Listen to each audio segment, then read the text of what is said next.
Allez bien, nous allons entamer ce premier temps table ronde. En tout cas, c'est la forme ici précisément physique donnée.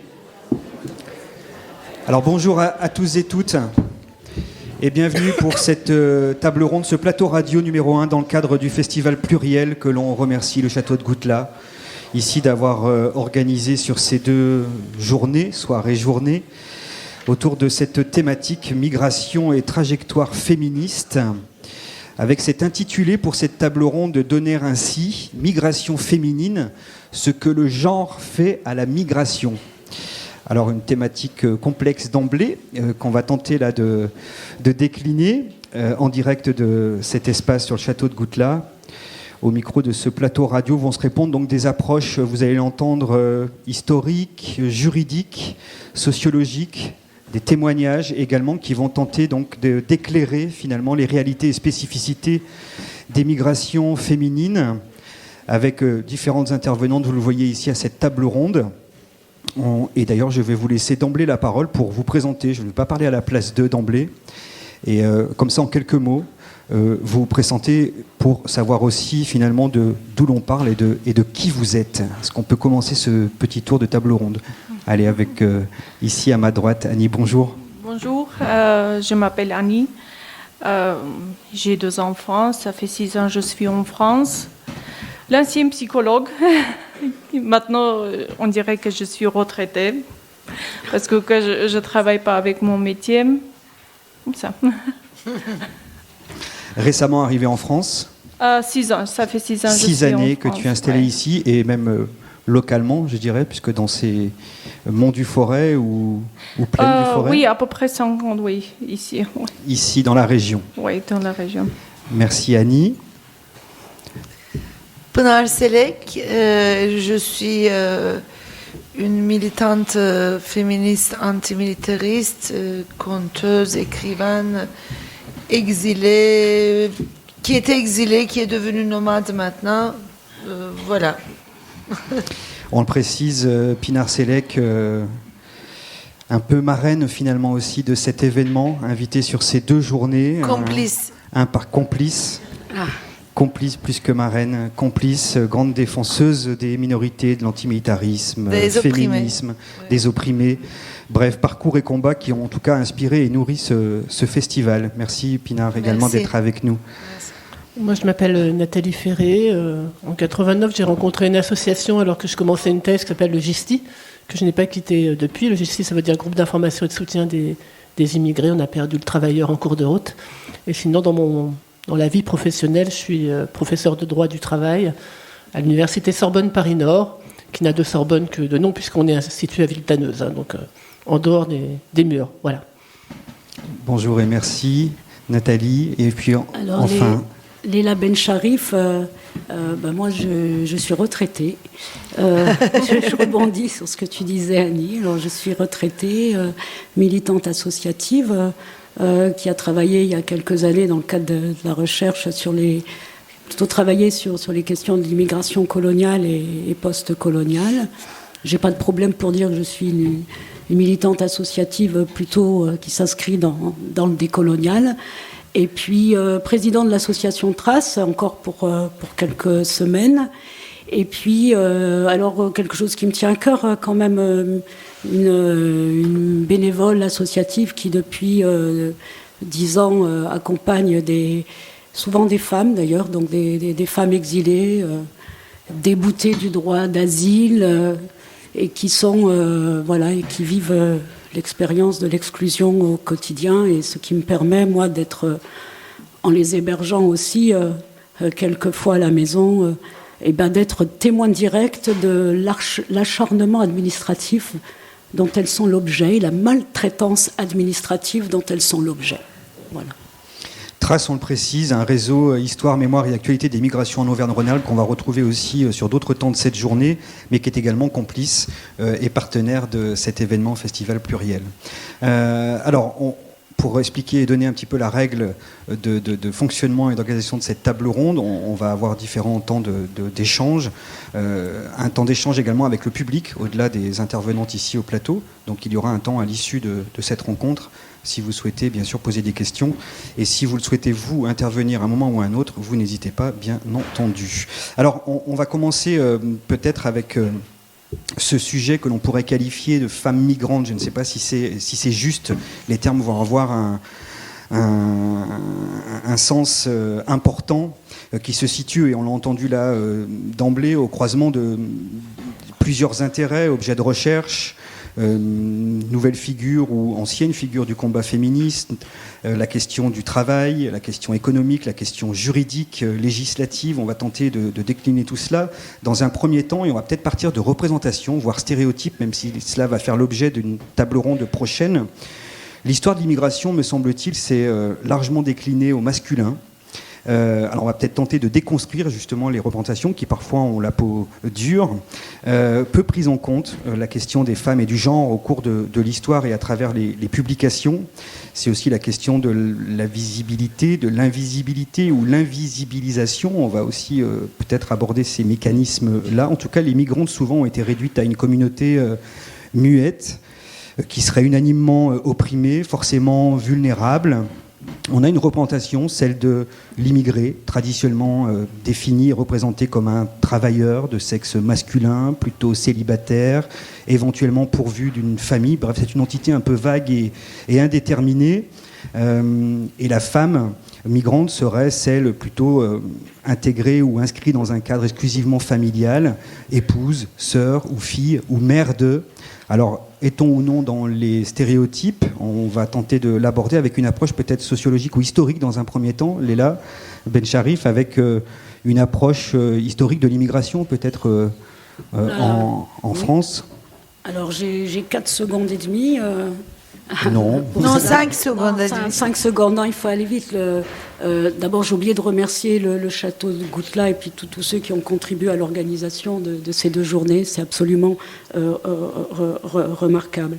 Alors, bien évidemment, d'abord, le titre, ce que le genre fait à la migration est un très beau titre qui nous oblige à mettre un peu plus de complexité dans l'analyse et la compréhension des processus ou des phénomènes migratoires, et en ayant un regard attentif, féminiser le regard sur la place, le rôle des femmes et des minorités de genre dans les migrations. Mais parce que d'abord, avant de spécifier la question de la place des femmes, juste dire, parce qu'à chaque fois qu'on aborde, en tout cas moi, à chaque fois que je suis amenée à parler des questions de l'immigration, je dis toujours que c'est l'occasion, c'est toujours l'occasion de rappeler que le sujet, parce que totalement instrumentalisé, idéologiquement, politiquement, et pas qu'à la veille d'une élection électorale, enfin d'une élection, ou pas que pendant une période électorale. On sait que ce sujet, il est tellement instrumentalisé qu'il faut rappeler en permanence des choses essentielles qui nous permettent déjà de déconstruire des clichés. Voilà, donc avant de parler des femmes, peut-être rappeler des quelques statistiques, et je vous promets qu'il n'y aura pas beaucoup de chiffres, mais c'est toujours l'occasion de dire que déjà, les migrants à une échelle internationale, ils représentent 3,1 de la population mondiale.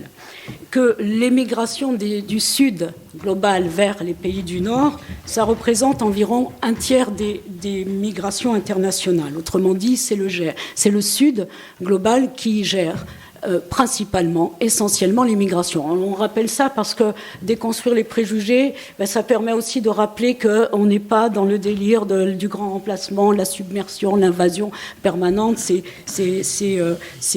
discours politico-médiatiques qui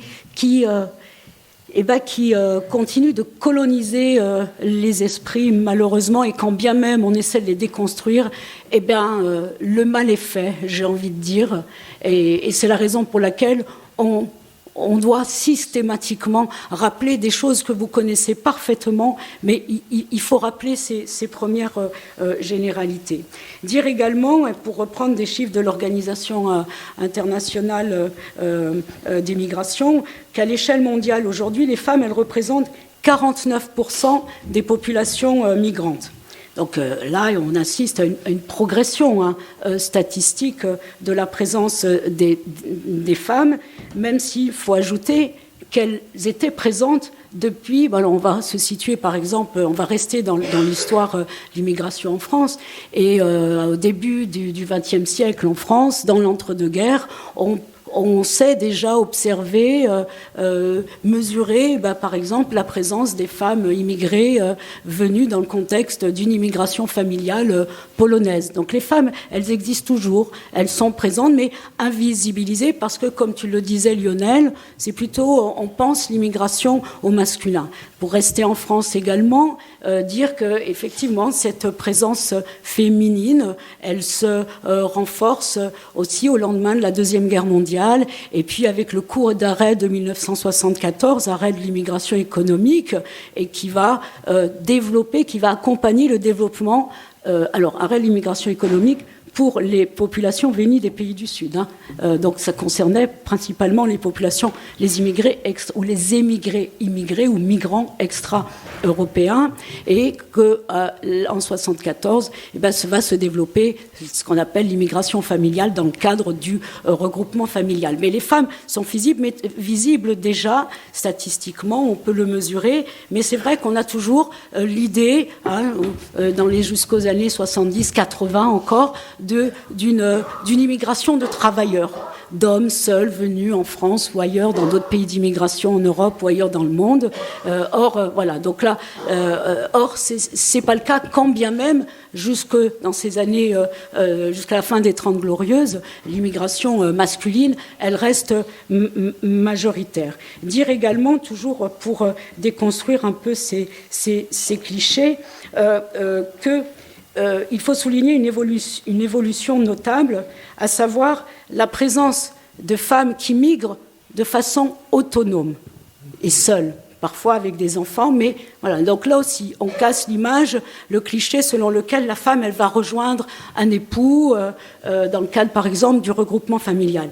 Et cette question de mieux reconnaître ou de travailler davantage sur l'immigration, sur la migration de ces femmes autonomes qui viennent travailler, étudier, etc., eh bien, cela permet certes de casser les clichés selon lesquels les hommes seraient toujours plus largement majoritaires, mais il y a peut-être quelque chose d'implicite aussi qui supposerait que les femmes, elles seraient illégitimes à migrer seules. Voilà, dans l'idée de déconstruire des préjugés, il y a aussi cette idée-là, cette image que non, les femmes ne peuvent pas migrer seules. Or, les statistiques aujourd'hui, elles nous montrent bien qu'elles sont aussi ces femmes seules qui, on le rappellera les unes et les autres, pour diverses raisons, qui se déplacent pour diverses raisons, elles le font aussi donc de façon autonome. Dire également, rappeler un chiffre hyper intéressant que j'ai voulu simplement présenter, reprendre. Dans certaines régions du monde, donc, ce sont les femmes qui sont majoritaires, et par exemple en Asie, comme en Philippines, ce sont 65% des migrants sont des femmes. Et elles émigrent, on le sait, principalement vers les pays du Moyen-Orient. Et d'ailleurs, autre statistique, toujours de l'OIM, l'Office international d'immigration, 1/3 des 6 milliards de dollars annuellement envoyés par les migrants de Philippines vient du travail des femmes immigrées philippines, donc qui ont immigré ailleurs dans le monde. Et puis, pour terminer sur cette rapide présentation un peu stat, dire que quand même, les femmes et les filles migrantes, elles constituent un groupe extrêmement hétérogène, très diversifié, tant du point de vue de l'âge, de la nationalité, du statut social, la situation professionnelle et personnelle, mais aussi très diversifié du point de vue des raisons qui les quittent aussi à quitter leur pays d'origine. Alors certes, ces raisons, elles vont être aussi les mêmes raisons que celles qui concernent les hommes, fuir la guerre, la misère, étudier, travailler, accéder simplement à des meilleures conditions de vie, ou tout simplement avoir envie et le droit de circuler. Il paraît qu'on a une convention internationale qui reconnaît que via son article 13, la Convention internationale des droits de l'homme, que l'article 13, c'est le droit de circuler librement.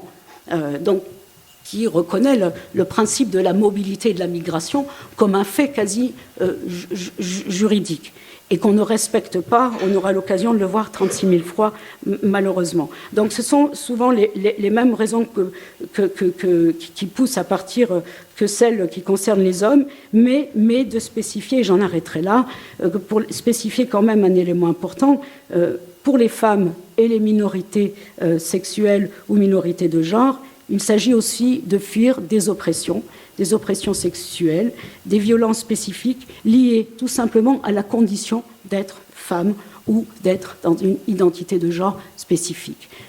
Peut-être, je ne sais pas si ça répond un peu comme ça, mais un peu simplement peut-être balancer quelques données pour dire que ce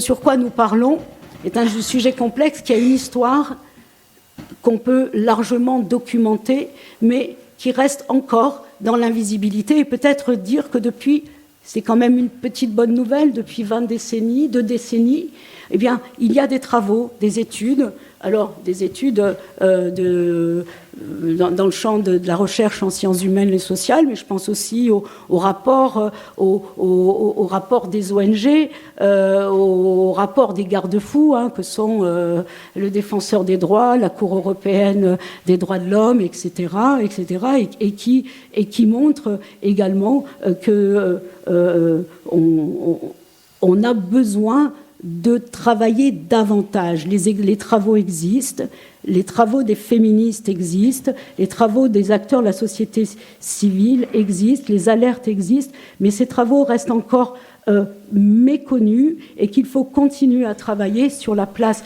des femmes dans la migration, ne serait-ce que pour spécifiquement aborder les enjeux de pouvoir et les rapports de domination qui perdurent donc entre les sexes et les minorités de genre. Merci Léla pour ce premier point.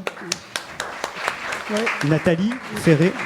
Oui, pour aller dans la continuité de ce qu'a pu dire Leïla, je suis tout à fait d'accord avec le constat.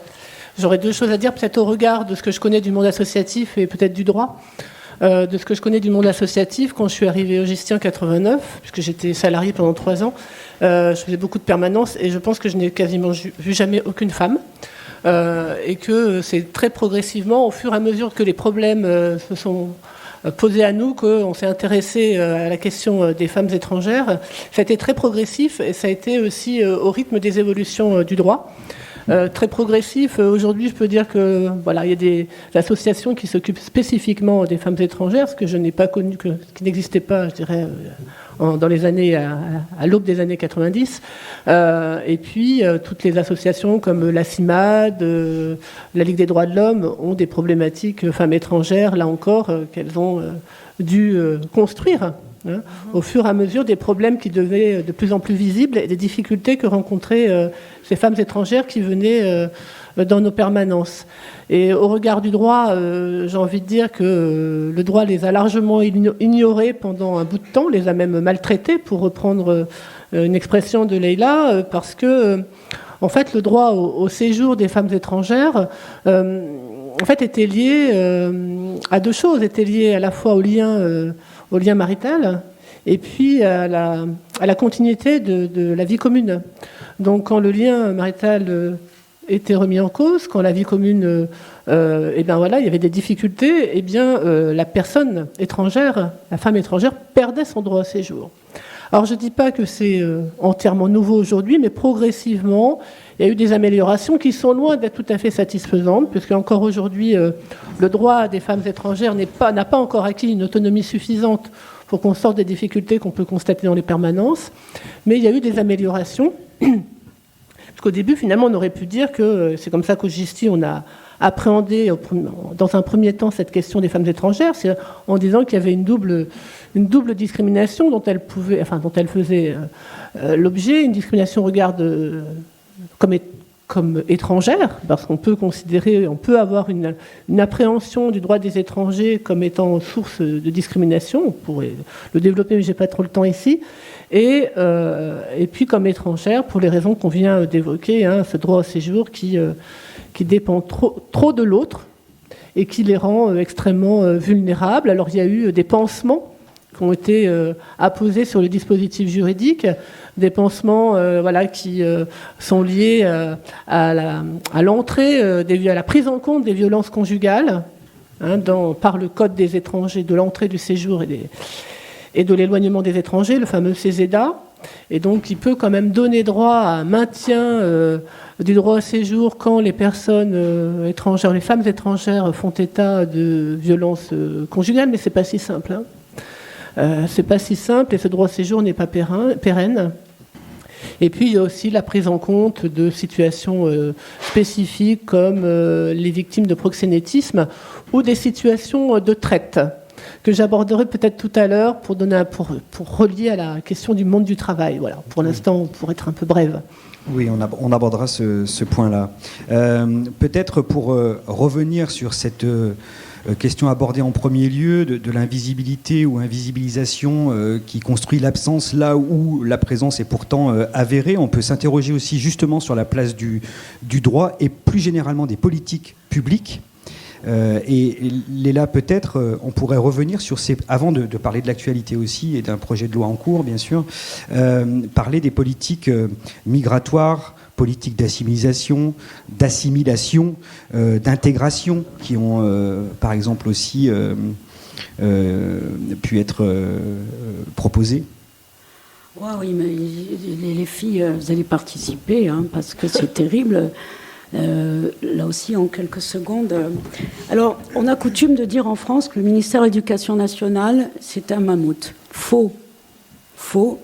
Je pense que c'est la question de l'immigration qui a été l'objet et qui reste l'objet d'un foisonnement extraordinaire de décrets, de dispositions, d'outils publics spécifiques, etc., et de lois. On en reviendra un peu plus tard, et qui rend difficile en quelques secondes l'analyse des politiques publiques dites d'intégration, d'immigration en France. Déjà, je ne sais même plus quel terme utiliser pour dire vite. Parce que moi, je ne peux pas aborder, je pense, c'est pas mais on ne peut pas aborder, me semble-t-il, ces politiques publiques associées aux questions migratoires, pour dire plus globalement les choses, sans se référer à une histoire coloniale. Puisque ce dont nous parlons encore aujourd'hui, ce dont les sénateurs débattent aujourd'hui et demain, les députés de l'Assemblée nationale, ils vont débattre de questions qui travaille la société française et le rapport de l'État-nation à l'immigration depuis plus d'un siècle. Et que ce rapport-là y puise nombre de représentations, d'analyses qui sont complètement liées à une histoire coloniale. Et pour dire vite, les mots-clés, quand on doit faire rapidement un truc, c'est quoi les politiques de l'immigration ? Alors, elles contrôlent. On y reviendra, Nathalie notamment, le contrôle de l'entrée, contrôler des frontières, contrôler les séjours. Et puis il y a tout un paquet dit intégration, on va penser l'intégration des populations qui sont en France. Et quand on tente d'analyser cette notion extrêmement polysémique, encombrante, emmerdante, quelle intégration, on se rappelle que il y avait d'autres notions la précédaient, l'assimilation en situation coloniale, en période de la colonisation. Ensuite, on a essayé, on a dit, il est un petit peu trop lourd, il est un peu trop chargé, symboliquement, politiquement, idéologiquement, le terme d'assimilation. On va aller vers celui d'insertion, et puis après, on va lui préférer celui de l'immigration. Et puis après, on va parler plus de diversité. Et puis là, on a l'impression qu'on revient sur l'assimilation, là, quand on entend les discours des uns et des autres, représentants de l'État, des élus ou même des ministres qui se disent, quand même, quand on regarde bien les choses, les immigrés italiens, les immigrés polonais, les immigrés espagnols, peut-être qu'on dira cela se sont bien assimilés. On entend ce discours aujourd'hui, peut-être dira-t-on la même chose des exilés temporaires ukrainiens. Merci On avait la même idée en tête. Et donc, il faudrait revenir à cette question, à ce modèle, un modèle d'assimilation. Alors, elle est compliquée, cette question, parce qu'on ne sait pas quel terme proposer, et donc quelle politique publique proposer, dès lors que, fondamentalement, la société française, comme l'État-nation français, a un problème avec l'altérité et avec son histoire migratoire et singulièrement aussi son histoire coloniale. Donc, quand on a posé ça sur la table, on se dit qu'il est extrêmement compliqué de pondre des politiques publiques destinées à intégrer, acceptons le terme d'intégration, à intégrer l'autre, mais quand bien même cet autre est toujours considéré comme un corps étranger dans la société française, et même quand il est français, né, héritier de l'immigration. Vous savez que malheureusement, les termes, les expressions très en vogue aujourd'hui, et ça montre la difficulté du contexte dans lequel on vit. On parle désormais des Français de papier, des Français, enfin pas désormais, mais plus que jamais, de ceux, des binationaux par exemple, qui auraient un problème avec la nationalité française et qui seraient plus français parce que français de papier et moins des français de cœur. Enfin bon, je reviens pas sur tout le projet 2015, la loi de déchéance de la nationalité, aux binationaux, qui fondamentalement pose la question du rapport entre un État-nation et le national. Qu'est-ce qu'être un national et qu'est-ce qu'être un non-national? Je vous renvoie au plus grand théoricien, sociologue Abdelmalek Sayad, qui est celui qui a le plus travaillé sur ce rapport entre le national et le non-national. Et pour finir sur ces politiques d'intégration, et c'est pas du tout accessoire, moi j'ai envie de dire, je voulais simplement rappeler que pour rester dans le sujet et qui nous occupe aujourd'hui, à savoir la migration féminine, dire qu'au moment en France, jusqu'en 1962, je me suis plus intéressée à l'histoire de l'immigration en situation coloniale et post-coloniale, et je me suis intéressée dans le cadre d'une recherche doctorale il y a une vingtaine d'années à l'immigration maghrébine dans la Loire. Et je me suis intéressée à la mise en place d'un dispositif d'encadrement institutionnel, un véritable apartheid institutionnel, spécifiquement destiné à la gestion, on parle de politique de gestion, de gouvernance d'hommes et des femmes, autrement dit de gouvernance des corps, spécifiquement destiné aux migrants coloniaux, qu'ils soient hommes, femmes, familles, bref. Et quand on lit l'histoire rapidement de ce dispositif d'encadrement institutionnel qui vise à assister et contrôler tout à la fois les populations, on voit que, une politique publique d'immigration ou d'intégration située dans le temps colonial, elle vise à créer une réplique du modèle colonial qui existait en Algérie. Alors, par exemple, on crée en 1916, en France, dans la Loire aussi, le Bureau des affaires indigènes. Après, on crée le Service des affaires indigènes nord-africaines en 1925, qui sera remplacé en 1943 par le Bureau des affaires musulmanes nord-africaines, puis le contrôle social de la main-d'œuvre nord-africaine. Et un peu plus tard, en 1958, pendant la violence de la guerre d'Algérie, on crée le service des affaires musulmanes et de l'action sociale. Vous aurez repéré comme moi le terme musulman qui ne posait absolument pas de problème. La loi de la laïcité, la loi de 1905 excluait le culte musulman pendant toute la période de la colonisation. Et dans ce même temps où on crée ces répliques de l'interventionnisme colonial, où on s'inspire de ce que la conquête militaire avait créé, notamment en Algérie, on crée des dispositifs spécifiquement dédiés à l'accompagnement des femmes musulmane. Et là, je voulais juste, vraiment, je termine, je suis bavarde, mais création en 1951 en France du service social familial nord-africain et qui va à son tour définir des cadres normatifs qui visent, je cite, à l'adaptation sociale et culturelle des jeunes musulmanes, je ferme les guillemets, puisque je citais, des activités socio-éducatives vont être proposées à ces femmes. Elles portent sur, je cite, l'initiation pratique à la vie,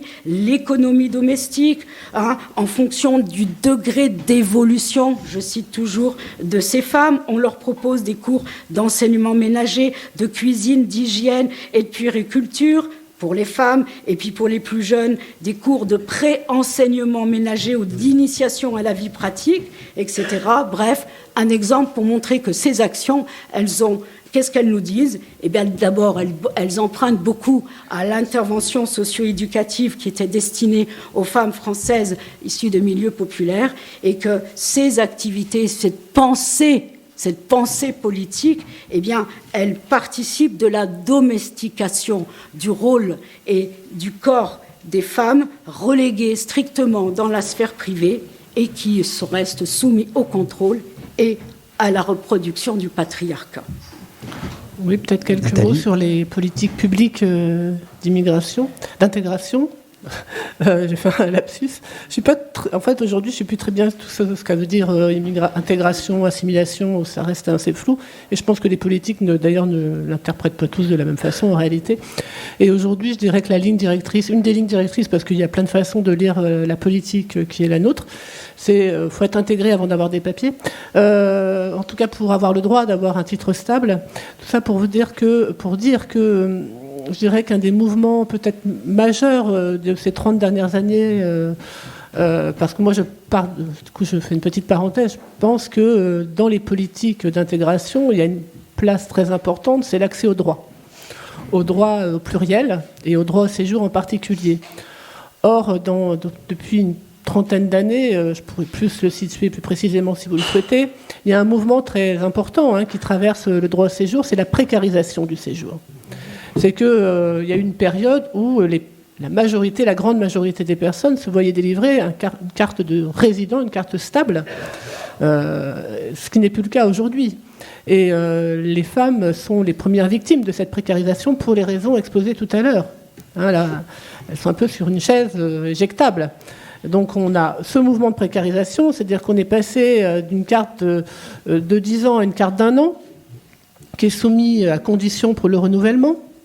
Et ce n'est pas la création de la carte pluriannuelle il y a quelques années qui a complètement changé la donne, avec des pratiques préfectorales extrêmement hétérogènes. Et le deuxième étage de cette difficulté, c'est qu'aujourd'hui, même pour accéder aux préfectures, c'est très difficile. Alors je ne connais pas les pratiques dans la Loire, mais dans un certain nombre de départements, pour pouvoir prendre un simple rendez-vous en préfecture, tout ça étant des plateformes très compliquées, il faut passer par un avocat. Enfin, vous voyez, on se marche sur la tête, quoi. C'est une difficulté complètement folle, quoi. Kafkaïenne. Oui. Merci pour ce premier point. Le temps passe très vite, donc forcément, il faut aussi qu'on avance aussi sur cette question. Et alors, justement, on a Annie qui est avec nous et qui, précisément, participe à cette discussion en tant que, justement, personne récemment arrivée en France. Alors, justement, est-ce que vous pourriez témoigner à la fois de votre propre situation et précisément de votre parcours aujourd'hui, dans les conditions dans lesquelles vous êtes à la fois parti et arrivé ici ? Par rapport à la dame, comme elle a dit, pour l'intégration, il faut avoir des papiers. Pour moi, ce n'est pas vrai parce que je n'ai pas de papiers. Oui. Mais par rapport à l'intégration, je suis très bien intégrée, même plus que les personnes qui habitent 20 ans ou 30 ans ici. J'ai pas dit qu'il fallait. C'est la réglementation qui dit ça, c'est pas moi. Oui, non, c'est juste. Reconnaissance de l'intégration. Oui, par rapport à l'intégration, c'est facile pour les personnes qui sont extraverties, mais pour moi, comme je suis introverte, je suis obligée d'intégrer. C'est comme tu es une femme et en plus tu es une maman toute seule, c'est comme double. Très lourde pour faire toute l'intégration. Par rapport au travail, ça compte aussi comme en habitant dans une campagne, c'est plus dur parce que par rapport au transport, les choses, et c'est vraiment très dur. Dans les grandes villes, c'est plus facile de trouver travail. Je sais pas, c'est double, triple lourd pour une maman toute seule ici, à la campagne. Et pour les, je sais pas, pour les papiers, pour avoir papier, une femme toute seule, elle fait tout pour mériter ça. Mais il y a des lois, il y a des choses qui nous bloquent vraiment. Au début, comme on vient ici, on est sûr qu'il faut commencer au début, tout zéro, et on est prête. Chaque jour, on est fatigué, on n'arrive pas à faire des choses comme ça.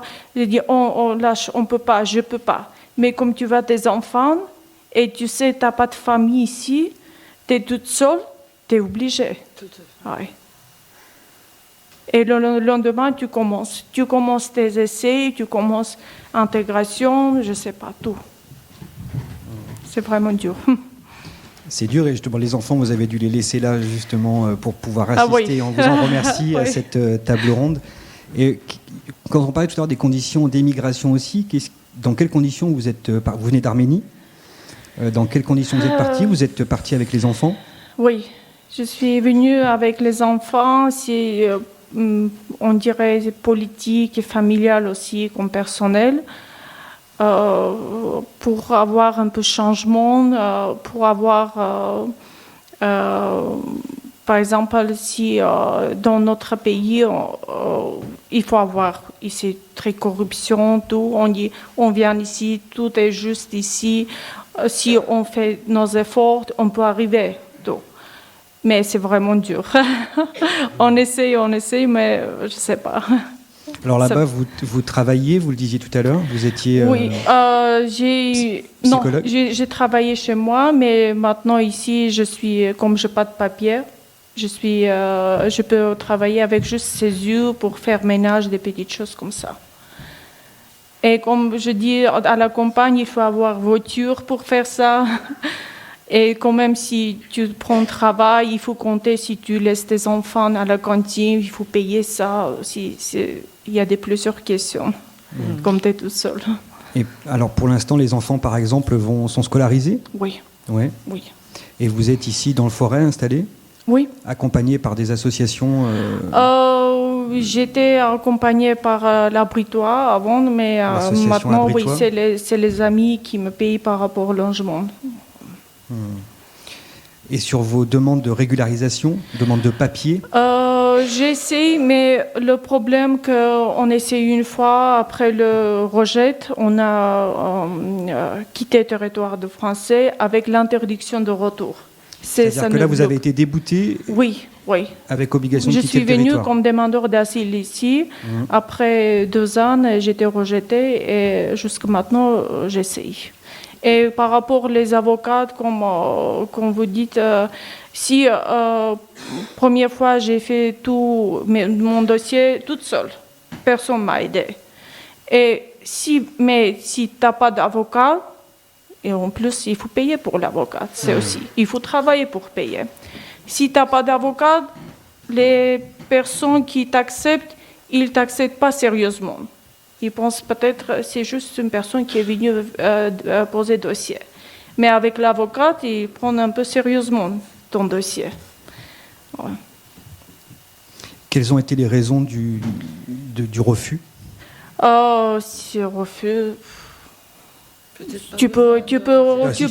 C'est juste, tu peux rentrer tu peux venir aller dans ton pays et vivre comme avant, comme ça. Ça me posait la question parce que c'est en termes aussi de droit. J'ai souvenir d'une pétition l'année dernière, il me semble même internationale, en tout cas européenne, pour la reconnaissance effective des motifs d'asile spécifiques aux femmes, aux filles et aux personnes même LGBTQIA+. Et le GISTI notamment soutenait cette pétition qui avait été soutenue par des centaines d'organisations. C'est vous qui avez organisé ça. C'est vous qui avez organisé. Après toute frontière à Nice, on a créé une Féministe Asylum. Et où justement il s'agissait de reconnaître aussi la question des violences sexistes, sexuelles, qui poussent de nombreuses femmes et filles à fuir aussi leur pays et demander l'asile en Europe. On en est où de cette situation et reconnaissance, entre guillemets? Je ne suis pas vraiment une spécialiste de l'asile, donc je ne vais pas dire de bêtises, mais ce que je pense, c'est que les pratiques, parce qu'en fait ce sont des pratiques, tout dépend de l'interprétation de la Convention de Genève, les pratiques restent extrêmement restrictives en la matière. Ça n'a pas radicalement changé, de ce que j'ai pu lire. Je ne sais pas si vous avez des précisions. Non, mais moi j'ajouterais que depuis peu, je crois que c'est 2004, où une disposition européenne qui reconnaît le principe, par exemple, des oppressions sexuelles pour motiver la protection et la reconnaissance de l'asile, notamment. Et la réalité, c'est qu'il y a de beaux textes, sans doute, sans nul doute, mais la réalité, c'est l'interprétation par les États-nations de ces directives internationales. Et pour reprendre ce que disait Annie tout à l'heure, moi je pense que pour accompagner des femmes exilées, pas plus tard qu'il y a quelques jours en préfecture, il s'agit de personnes qui sont pour la plupart déboutées du droit d'asile. Elles ont connu l'OFPRA, le nom de le refus de l'OFPRA, le refus du CNDA. Certaines ont connu des OQTF qu'on a pu dégager par le biais d'un avocat et l'aide juridictionnelle, puisqu'elles n'ont, c'est important de le préciser aussi. Ce que je voulais juste ajouter que j'observe, quand je parle de maltraitance, et on est nombreux et nombreuses à parler de maltraitance administrative, et notamment à l'encontre des femmes migrantes, et surtout, j'ai remarqué des femmes seules avec des enfants, là, et qui sont à la rue aujourd'hui, alors que l'État français a défini comme critère de vulnérabilité, y compris pour des personnes sans papier, le fait d'avoir, par exemple, un enfant en bas âge ou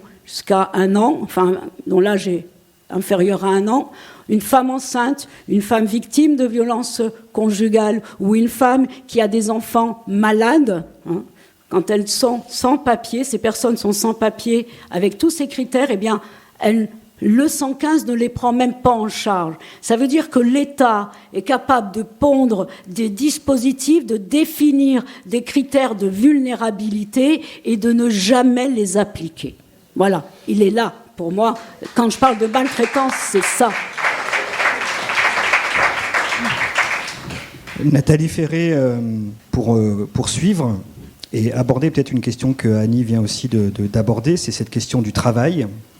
Alors justement, vous proposiez d'aborder ce rapport finalement et de croiser ces questions à la fois de migration, genre et travail.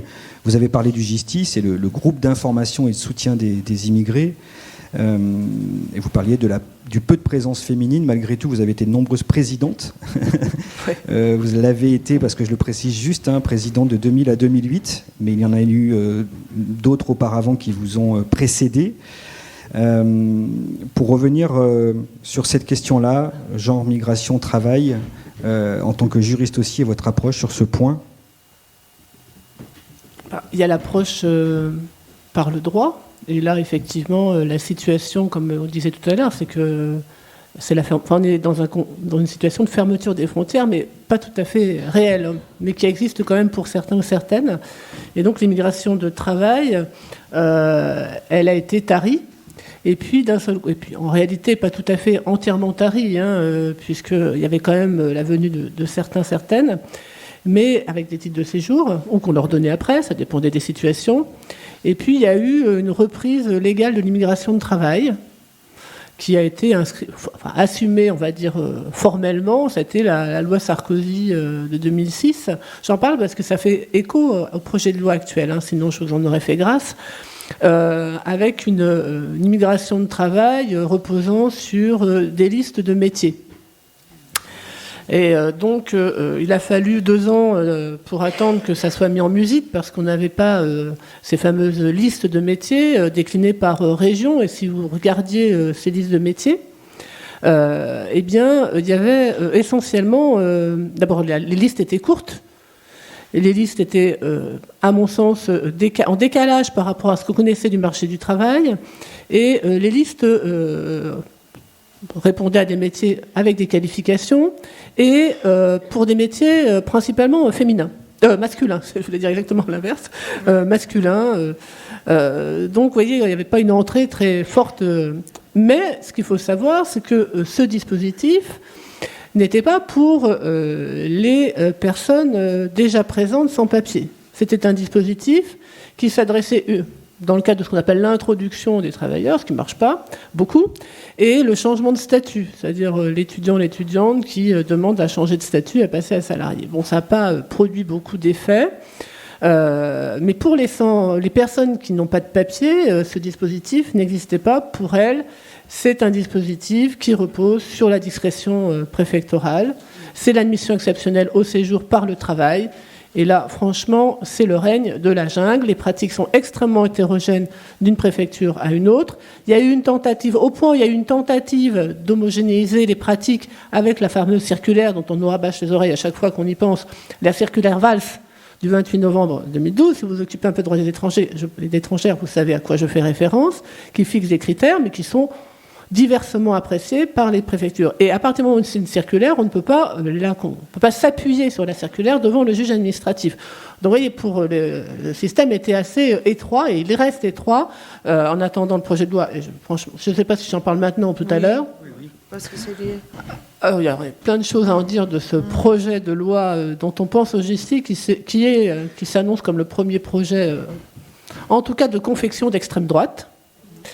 Dans son contenu tel qu'il est ressorti du Sénat, ça relève encore plus de l'évidence, puisque c'est un projet qui est extrêmement répressif, qui, dans les aspects, alors sous couvert parfois de simplification, aujourd'hui on voit ça aussi en droit du travail, on simplifie, mais derrière on rajoute des choses, enfin bon, peu importe. Donc, beaucoup de répression, privation de liberté, de surveillance, de contrôle, tous ces mécanismes-là sont renforcés. Pour accéder, pour prendre un seul exemple, pour accéder à les titres de séjour, le niveau, c'est pour ça que tout à l'heure je parlais d'intégration, c'est de dire que pour avoir droit à certaines cartes, on exige d'avoir atteint un certain niveau de français. Or, on peut penser l'inverse, c'est-à-dire que c'est en ayant un séjour stable qu'on peut éventuellement se lancer dans l'apprentissage du français. Voilà, c'était le seul exemple, mais je me suis mal exprimé tout à l'heure. Et puis évidemment, donc pour compenser, pour soi-disant équilibrer un projet extrêmement répressif, il y a ces fameux, il y a 2 articles, l'article 3 et l'article 4. L'article 3 qui crée une nouvelle mention qui s'appelle le travail dans des métiers en tension. Et comme vous le savez, c'est là-dessus que se font les alliances, puisque les républicains n'en veulent pas. L'extrême droite, j'en parlerai pas, mais ça va de soi. Donc, pour le coup, à l'examen au Sénat, il semble avoir été complètement écarté. Au Sénat, cet article 3 est devenu l'article 4 bis et a complètement changé de nature. C'est-à-dire qu'il n'y a plus de carte spéciale, mais en fait, on renvoie au pouvoir discrétionnaire du préfet, en fait, l'attribution d'une carte d'1 an, avec les mêmes mentions qui existent aujourd'hui, avec des conditions renforcées, mais il n'y a pas de droit à avoir ce titre. Et je dirais que la différence majeure, je ne suis pas parfaitement... au GISTI, on ne considère pas que l'article 3, c'est merveilleux. Enfin, thème même dans le projet. Mais enfin bon, une des différences entre le passage au Sénat et le projet, c'est que dans le projet, il est dit... Enfin, ce qui est important, c'est que c'est la personne qui peut faire seule sa démarche de demande de titre sans avoir besoin de l'employeur. Or, ce qui est remis en cause devant le Sénat, c'est pour ça qu'on revient à ce qui existe aujourd'hui, c'est que pour pouvoir s'engager dans une demande de régularisation au titre du travail, dans un métier d'ailleurs en tension ou pas, eh bien, il faut remplir le fameux formulaire CERFA, donc on a besoin de l'employeur. Donc autrement dit, ce qu'a fait le Sénat n'a aucun intérêt, ce n'est pas ce qui permettra d'acquérir des droits nouveaux. Et quand bien même, alors devant l'Assemblée nationale, moi je ne suis pas devin, hein, je ne sais pas comment vont se faire les alliances, mais ce qu'il faut savoir, c'est que de toute façon, même cette disposition, ce qui est prévu dans le projet de loi, c'est c'est une disposition expérimentale qui va s'arrêter au 31 décembre 2026. Donc voilà, donc si on pense qu'on va en fléchir considérablement, peut-être que certains pourront en profiter entre-temps, si jamais ça revenait, ça pourrait vous concerner puisque vous remplissez les définitions, mais bon, il y a plein de questions sur les listes de métiers, voilà, comment on va les établir, est-ce qu'elles sont au large, est-ce qu'il y aura des différences de métiers, vous voyez, selon les secteurs. Ce qu'on sait déjà, c'est dans les fédérations patronales, je ne vais pas être trop longue, mais la fédération, par exemple, patronale de la propreté n'en veut pas. La fédération hôtel, café, restaurant, eux, ils seraient prêts à... c'est l'inverse, c'est-à-dire qu'eux, ils veulent ce dispositif, et ils veulent pas... Enfin, de ce que j'avais entendu, sans distinction selon les métiers. Vous voyez, donc il y a des pratiques, comment tout ça va s'agréger si jamais le dispositif revenait devant l'Assemblée nationale. Il y a pas mal de questions qui se posent. Je ne sais pas si vous voulez compléter sur ce projet absolument épouvantable. Pina. Mais peut-être, comme on a très peu de temps et comme moi j'ai déjà beaucoup parlé, j'ai des choses à dire, mais juste si tu veux dire quelque chose, si tu as des choses à dire encore. Parce que je ne veux pas que ça finisse sans que tu... Je sais pas, c'est pas par rapport juste féminin, c'est peut-être par rapport les droits. Juste, je pense qu'il faut donner la chance aux personnes qui ne veulent pas être parasites, comme on dirait, qui est prête à être utile pour la France. C'est ça. Je pense que c'est la majorité des personnes. Hein. Ouais. Les personnes elles viennent ici pour travailler. Et le mythe de l'attrait, de l'aide médicale d'État ou je ne sais quoi ni qu'est-ce, pour moi, ça repose complètement sur du vent, quoi.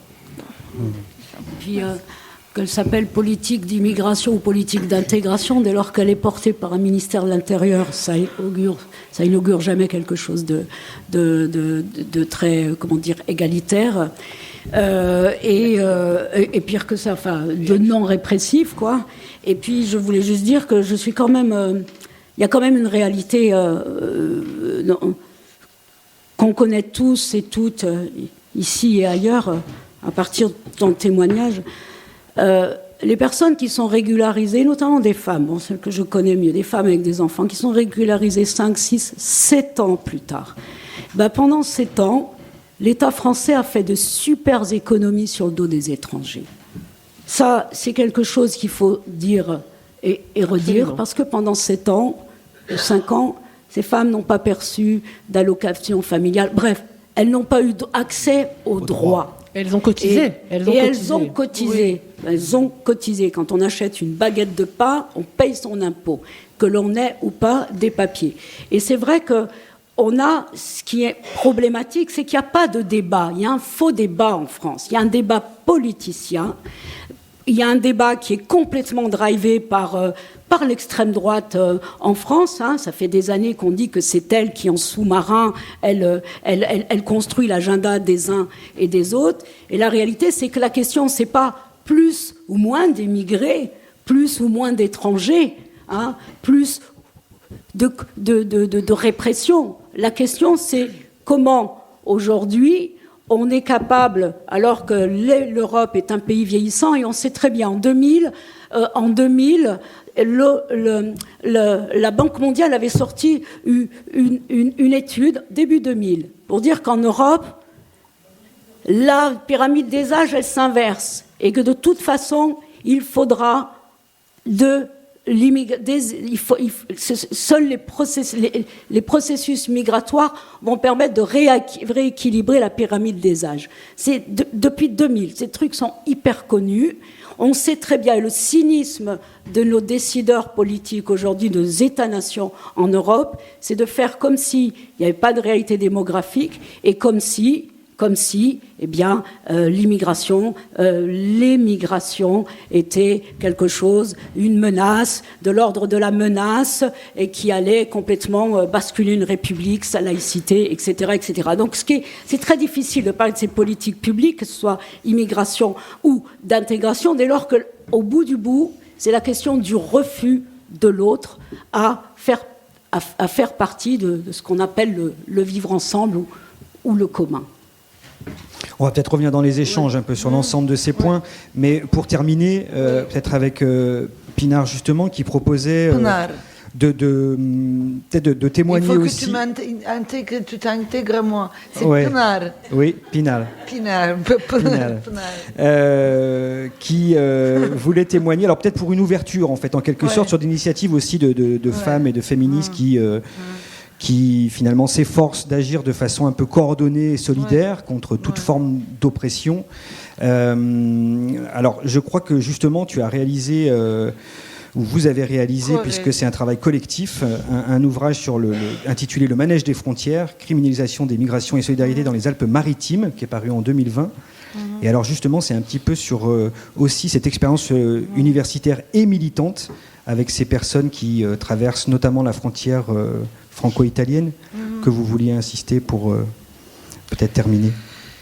Oui, et comme tu m'as demandé de faire un peu d'ouverture, etc., donc je vais juste souligner, c'est un sujet multidimensionnel, donc on a besoin de plus de temps pour discuter, mais heureusement, c'est un sujet qui commence, surtout dans les milieux militants et universitaires, ça commence à être plus discuté.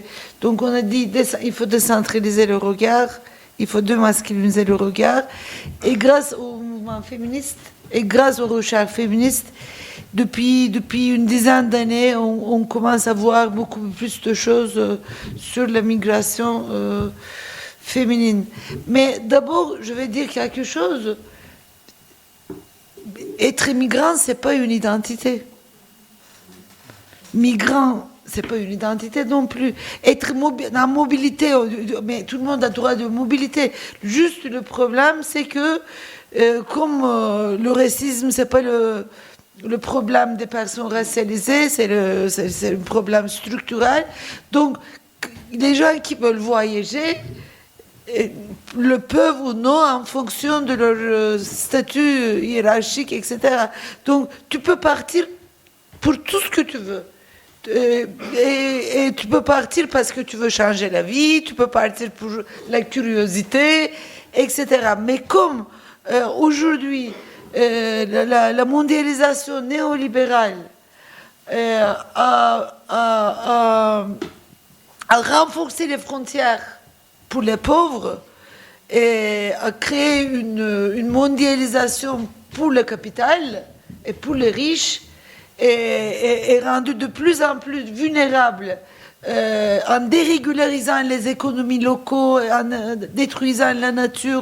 Donc c'est plus que la colonisation. Il y a une histoire de colonisation, mais la mondialisation néolibérale s'appuie sur cette histoire, mais qui le change, par exemple, par rapport ce que tu décrivais, on dit, c'est une migration ordonnée. Le nom, c'est ça. Ordonnée, c'était pas juste avec les colonies, mais c'est beaucoup avec les colonies. Mais par exemple, l'Allemagne, c'était avec la Turquie, comme ça.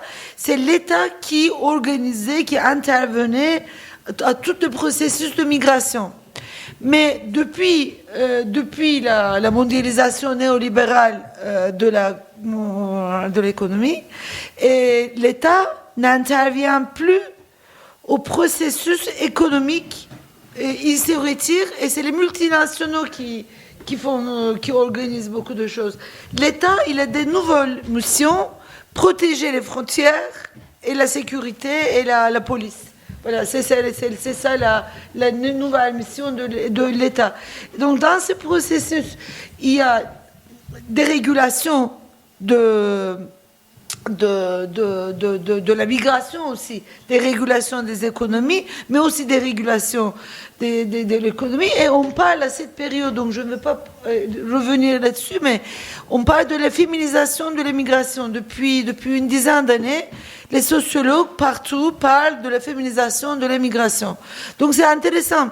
Et on regarde les chiffres, et là, elle a un peu donné, mais il n'y a pas beaucoup d'augmentation depuis beaucoup d'années. Donc, il n'y a pas beaucoup d'augmentation. Donc, moi, je savais pour l'Europe, 54, 51, ça change les chiffres. Mais il y a, je ne sais pas combien d'années, c'était 49. Donc, il n'y a pas beaucoup de changements. Pourquoi Parce que, déjà, pour la mondialisation de l'économie, on parle de féminisation symbolique du travail. Donc, ça fait penser que la précarisation, c'est devenu totale. Donc, la situation des femmes est devenue pour tout le monde. Et dans ce contexte, plein de recherches sur les migrations des femmes ont dit que maintenant, il y a de plus en plus autonomisation des femmes dans le projet de migration. Donc, avant, c'était organisé par les États et par les familles, par les hommes, etc., les travailleurs. Mais maintenant, l'économie est dérégularisée et les femmes trouvent de plus en plus facilement les chemins, parce que l'État il est retiré et les plus fragiles, et plus vulnérables, plus opprimés devient cible de l'exploitation de plus en plus, et ils trouvent plus facilement du travail. Et même des travaux, moi j'ai fait des recherches, je suis allée, à l'époque je n'avais pas le notice rouge, je suis allée jusqu'au Maroc, jusqu'à Tunisie, et j'ai essayé de voir les réseaux, et comment les trucs circulent. Alors, donc je ne veux pas entrer beaucoup sur les détails, donc moi je me demande, la mondialisation, c'est aussi délocalisation, non? Délocalisation de l'économie. Mais il y a des secteurs qu'on ne peut pas délocaliser. Donc, qu'on ne peut pas délocaliser, c'est-à-dire le bâtiment, les restaurations, tout ça, le service, tu ne peux pas délocaliser. La prostitution, tu ne peux pas délocaliser. La prostitution le sexe, tourisme de sexe, tourisme sexuel. Donc, comment tu fais? Tu fais une délocalisation sur place. Mais les immigrés, comme les amis ont parlé, ils se syndiquaient, ils demandent le chômage, les immigrés à l'ancienne. Mais il faut trouver une délocalisation sur place, donc une précarité administrative rend plus fragile. Donc, la fragilité administrative rend plus docile et ça devient une forme d'esclavagisme en Europe, partout, mais en Europe surtout. Et c'est, comme elles ont dit, ça fait respirer le capitalisme grâce à ce travail informel. Ce n'est pas que les étrangers sont dans le travail informel, mais beaucoup. Et donc les sans-papiers, le capitalisme respire grâce à ça. Donc, on a beaucoup de choses à dire. Il y a un site qui s'appelle Migre Europe. Là, il y a beaucoup de chiffres. Je vous conseille vraiment, parce que ces outils sont utiles pour nos luttes aussi. Et là, on voit le poids du travail informel. Et les femmes sont dans le service sexuel, si c'est le sexe, c'est un service, mais voilà, et domestique, et service, etc. Moi, j'ai fait des recherches avec les femmes qui travaillent dans les maisons, et j'ai rencontré plein, donc c'est écrit aussi, on peut trouver sur Internet, 10 € par jour. Dans les maisons des Français à Côte d'Azur. Et surtout, il y a des espaces qui le font ça. Donc, et moi, je me dis, aujourd'hui, les syndicats, les grands CGT, etc., ne font pas. Donc, maintenant, on est venu aux luttes. Pourquoi? Parce que quand il y a eu des grandes marches contre les lois de retraite, etc., j'ai plein d'amis. Moi, mon amoureux, il est dans le bâtiment. Et j'ai plein d'amis aussi sans papier. Et ils m'ont dit, moi, ça ne nous concerne pas beaucoup, toutes ces manifestations, c'est un truc des Français. Mais en même temps, il y a des syndicats de temps en temps, pas les confédérations, mais il y a des syndicats qui font des choses avec les sans-papiers, et il y a des luttes qui ont été importantes, etc. Mais c'est pas tant que ça. Et je pense que on ne voit pas dans les les Français ne se mobilisent pas sur cette nouvelle forme d'esclavagisme qui appartient à cette période-là. Ça ne mobilise pas tant que ça. Il y a des mobilisations, mais c'est pas au niveau national. Voilà, ça ne devient pas un truc national. Nous acceptons un peu ça. Par rapport au mouvement féministe, il y a beaucoup de choses à dire. Il y a beaucoup de choses qui sont commencées à écrire. Vous pouvez trouver aussi.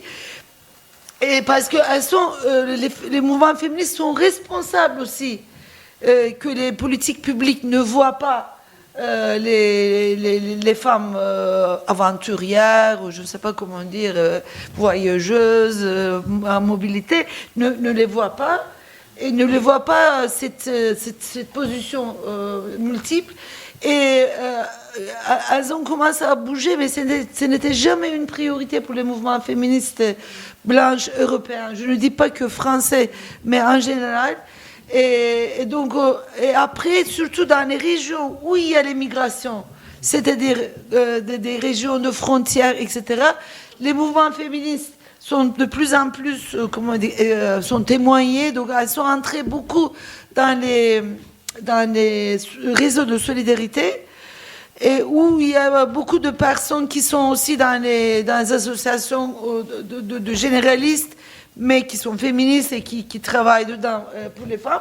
Et ça crée un réseau. Donc ça commence à faire un débat depuis 5 ans, assez important. Mais la discussion qu'on pose, le travail social, comme l'État ne fait rien, comme il met tout sur les dos des associations, et tu es dans le travail social perpétuel. Donc tu travailles et ça ne finit jamais.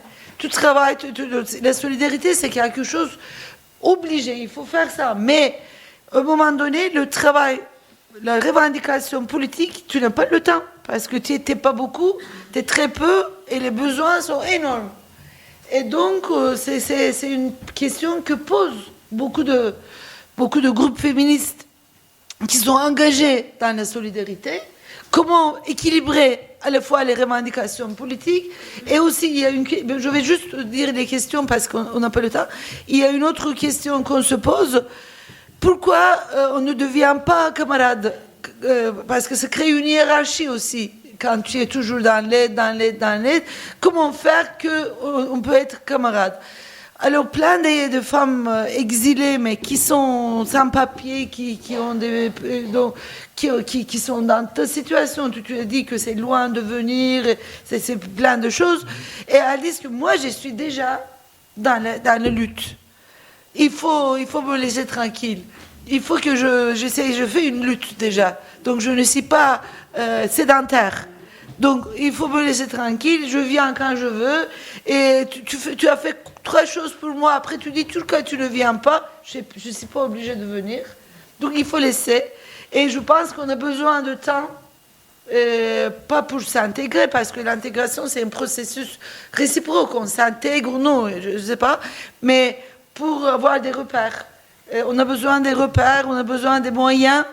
Et après, il y aura des luttes communes. Je pense que c'est déjà commencé. Donc, Toute frontière, c'est un exemple. C'était une manifestation qu'on avait organisée en 2021. À Nice. À Nice, c'était après, malgré le Covid, malgré les restrictions, on était 8000. Et c'était incroyable. Et c'était organisé beaucoup par les femmes exilées. Et après, on a dit qu'on va enchaîner avec des revendications concrètes et envoyées à la Parlement européen. Maintenant, il y a des députés qui nous soutiennent, mais ils n'ont pas encore abordé. Et nous, on n'attend pas que l'Union européenne, avec ses politiques de migration, vont nous donner quelque chose. Mais nous voulons utiliser ces espaces pour un peu faire entendre notre voix. Voilà, donc il y a beaucoup de choses encore à faire, mais il y a une amie qui s'appelle Oumou, qui m'a dit quelque chose dans ce processus. Donc elle est 2 fois quitté le territoire. Elle est là, mais voilà. Elle est là et elle me dit il faut attendre, Pinar, il faut attendre. Le temps, j'ai dit, mais attendre, ça veut dire quoi? Il faut attendre parce que le temps passe et moi, j'ai beaucoup plus d'amis, je reçois beaucoup de choses. Après, j'ai dit attendre, ça veut dire aussi perdurer. Quand on perdure et quand on perdure ensemble, avec le temps, ça se solidifie. Donc, nos relations se structurent.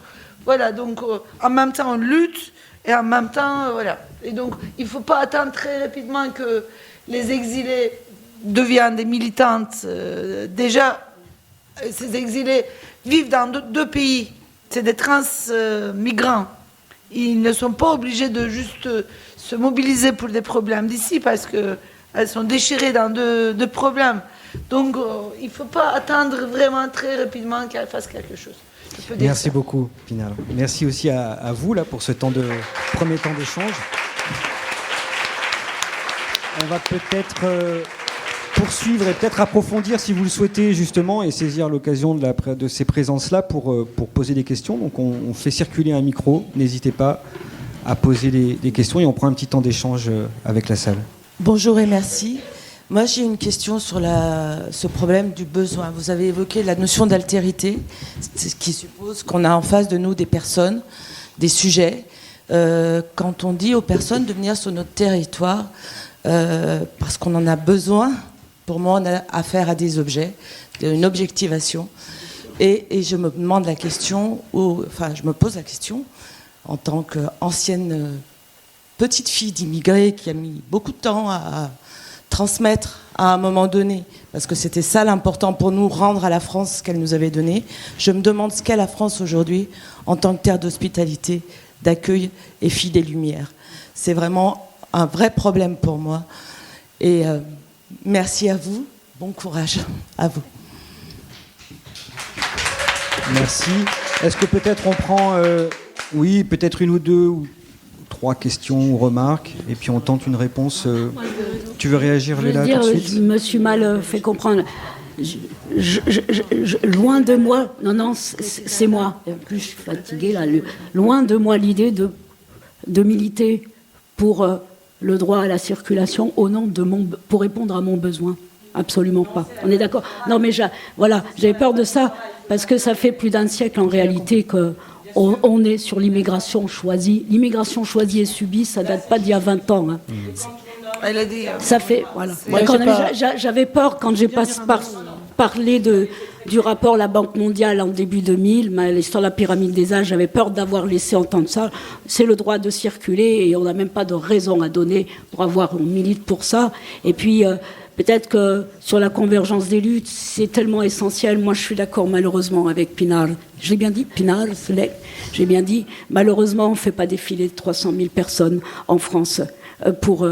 Même si en 2000, c'était quand je l'ai presque oublié, honte à moi, 2015, le petit jeune Alian syrien qu'on retrouve sur une plage turque, l'émotion mondiale, les photos, l'image a circulé dans le monde entier. L'émotion fut de courte durée. Il y a encore des hommes, des femmes, des enfants enfermés dans des barbelés, des camps, dans les frontières de l'Europe, frontières forteresses et son Frontex, tout ça, vous savez tout ça. Nathalie, je voulais juste dire que toutes les associations qui s'occupent des étrangers, immigration et asile, dénoncent toutes pareillement l'utilitarisme migratoire, avec des mots forts, depuis des années. Et d'ailleurs, on avait constitué, puisque je fais un parallèle avec la loi de 2006, qui disait qu'il faut en arrêter avec l'immigration subie, il faut une immigration choisie, ou je ne sais pas trop quoi, comme une bêtise. On avait créé, c'est moi qui avais trouvé le nom, le collectif Uni contre l'immigration jetable, UCIJ, qui existe toujours, ce collectif, même s'il est un peu moins fort aujourd'hui qu'autrefois, mais aussi parce qu'on fait l'objet, les frais de la politique publique qui consiste à avoir largement coupé les fonds. Aujourd'hui, les associations comme les nôtres, sauf si elles sont dans des appels à projets, touchent pratiquement plus aucune aide de l'État, aucune subvention de l'État. Voilà, c'est important de le dire pour celles qui sont sur l'accès aux droits. parce que l'aide du ministère de l'Intérieur repose que sur des projets qui ne fâchent pas. Donc ceux qui dénoncent les politiques souffrent pour pouvoir survivre. Voilà, j'avais envie de le dire. Une remarque, une question là-bas. Bonjour. Oui, c'était déjà merci pour toutes ces interventions qui ont été vraiment passionnantes. C'était dans la continuité de vos réponses à la première question, dans le sens où donc, heureusement que les associations maintenant ne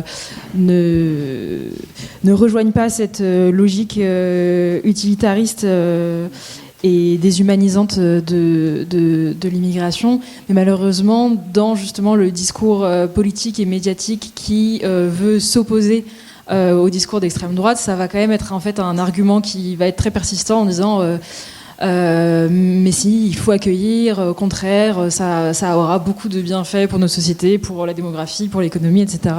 Donc malheureusement, au sein des débats politiques et médiatiques, en fait, on reste entre une politique utilitariste des deux côtés et qui empêche en fait de penser l'accueil comme un devoir moral et international, et non plus comme une logique déshumanisante et utilitariste. Donc c'était juste pour vous rejoindre là-dessus. Du coup, si j'allais poser la première question, enfin comme la première question, mais vous y avez répondu, donc merci. Merci. Une autre question dans la salle? Oui, je crois là devant. Merci donc à toutes les intervenantes. Pour rebondir sur ce qui a été dit, on en reparlera peut-être cet après-midi par rapport à la position de l'État vis-à-vis de toutes ces questions. Et en particulier, vous avez parlé des politiques d'intégration. Il se fait que j'ai travaillé pendant longtemps pour un établissement public à caractère financier qui finançait les associations en Rhône-Alpes. Autrefois, ça s'appelait le FASTIF, c'est devenu le FACIL en 2003, Fonds d'action de soutien à la lutte contre les discriminations. Et ce qui m'a beaucoup frappé à l'époque, c'est que l'établissement finançait les associations sur une base, j'allais dire, ethno-raciale, entre guillemets, même s'ils s'en défendaient. Par exemple, les associations, pour justifier d'une demande de subvention à l'établissement, devaient prouver, je prends un exemple, qu'il y avait tant de familles sénégalaises dans l'association qu'il fallait intégrer. Donc on voit comment on fabrique un problème, l'État fabrique un problème, et ensuite il fait semblant de vouloir y répondre en s'appuyant sur les associations, qui d'ailleurs jouaient le jeu. Pourquoi? Pour des raisons très simples, c'est qu'ils avaient besoin de budget pour faire tourner leurs équipes ou pour financer des actions. Le deuxième exemple, pour un établissement qui était censé lutter contre les discriminations, c'est une association de l'Isère, je me souviens. C'était des femmes qui avaient demandé une subvention pour lutter contre les discriminations de genre. Et tenez-vous bien, pour s'appuyer là-dessus, elles avaient proposé d'accompagner, c'est un terme que je déteste, accompagner, parce que vous avez remarqué que les femmes, quand on parle d'immigration ou des milieux ouvriers, il faut toujours les accompagner, les valoriser, les soutenir, c'est-à-dire des termes qui, a priori, semblent être, je vais dire positifs, mais qui disqualifient aussi les personnes dont on parle. Je ferme la parenthèse. Et alors, il était question d'accompagner un groupe de femmes migrantes. Beaucoup venaient d'Afghanistan à l'époque. Elles étaient toutes diplômées de l'enseignement supérieur et il fallait les accompagner à faire le deuil de leurs prétentions professionnelles. Parce qu'elles savaient qu'elles n'auraient pas... Et puis les femmes qui étaient autour de la table étaient très... Voilà, c'est des féministes revendiquées qui disaient il faut qu'elles comprennent. Voilà, il y en a une qui a un doctorat de chimie, elle ne trouvera pas de boulot chez nous, donc il faut l'accompagner pour qu'elle comprenne que, bon, femme de ménage, en attendant, c'est toujours ça de prix. Donc on voit comment un établissement qui est censé lutter contre les discriminations, les produit et les coproduit en toute, j'allais dire, presque naïveté. Donc on voit bien, je rappelle un petit tag que j'avais vu sur un mur de Paris qui me plaît bien pour terminer mon intervention, c'est « La France aux Français, l'étrange aux étrangers ». Merci Sakina Baka. Une intervention encore, peut-être une ou deux si il y avait d'autres demandes. On va prendre les dernières interventions. Bonjour. Oui, bonjour à tous. En fait, je voudrais simplement revenir sur un mot que j'ai entendu tout à l'heure et qui était à propos, mais qui me trotte dans la tête, c'est le mot attendre. Je crois que ça fait bien trop longtemps que nous dérapons et de plus en plus vite et que le cynisme de nos gouvernements est de plus en plus, évident. Donc voilà, simplement, je dis que maintenant, nous n'avons plus du tout de temps à attendre et que nous devons tous rejoindre les personnes qui portent la parole des migrants, des femmes et de tous les sujets que nous défendons tous dans les associations, parce que nous commençons à être diabolisés. Hein. Alors là, c'est la dernière étape avant la catastrophe. Voilà, c'est tout ce que je voulais juste dire qu'elle ne disait pas pour les Français ou pour les Européens. Et elle voulait dire que même pour lui, de pouvoir attendre, c'est pas exister. Et donc, mais pour les Français, il faut prioriser. Il faut que les Français, c'est leur problème. C'est pas, il y aura pas contre l'immigration. C'est pas les migrants qui doivent marcher. Ils sont déjà dans l'action. Dans l'attente, même c'est une action. Mais c'est les Français qui doivent vraiment en finir avec leur système fasciste. Voilà. C'est exactement ce que j'appuyais vraiment ta parole pour dire qu'ils ont besoin de nous qui sommes à peu près encore stables dans notre pays, à part des organisations qui commencent à être diabolisées.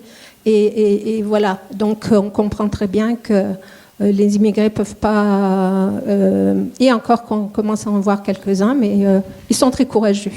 Ouais. Merci.